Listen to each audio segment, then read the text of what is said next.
সালাদ, নাগামরিচ, ঢ্যাঁড়স ভাজি, আলু দিয়ে ডিমের ঝোল, আর ছিল লাউ লাউ দিয়ে যে খেসারির ডালটা রান্না করেছিলাম সেটা ছিল। তো এখানে দেখতে পাচ্ছ সব কিছু কেটে নিয়েছি, আলু, পেঁয়াজ, কাঁচামরিচ, আদা, রসুন, টমেটো যা যা লাগে আর কি কেটে ধুয়ে ভালো করে গুছিয়ে নিয়েছি। যেহেতু ভিডিও করবো, রান্না করবো, ডিমগুলো সিদ্ধ করে চুলে নিয়েছি।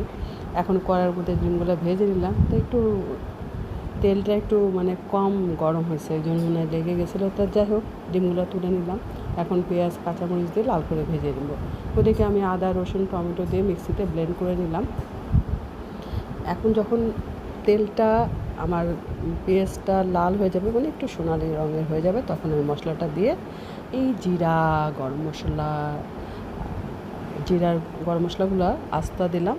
আর জিরা গুঁড়া, ধনিয়ার গুঁড়া, হলুদ, মরিচের গুঁড়া এগুলো দিয়ে একটু মিক্সড করে ভালো করে একটু লবণ দিলাম, দিয়ে ভালো করে কষিয়ে তারপর আলুগুলো দিলাম। আলুগুলো ভেজে ভেজে একটু পানি দিয়ে 2বার পানি দিয়ে কষিয়ে নিলাম। আলুগুলো যখন সিদ্ধ হয়ে গেল, মশলাগুলো ঢুকে একদম নরম স্মুথ হয়ে গেল, তখন আমি ঝোলের পানিটা দিলাম। ঝোলটা যখন টকবক টকবক করে ফুটতে লাগলো, তখন আমি ডিমগুলো দিয়ে দিলাম।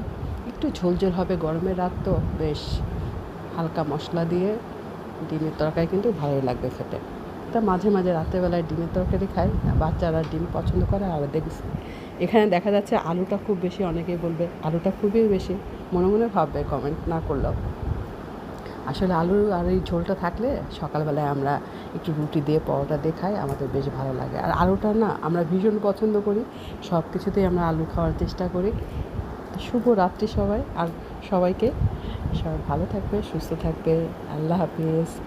এখন আসলে দেখা যায় আমি যেহেতু ভিডিও করি খাওয়ার জন্য, আমার ভিডিও করা হয়, সেই জন্য আমার একা একা এইভাবে একার জন্য আমি বেড়ে নেই।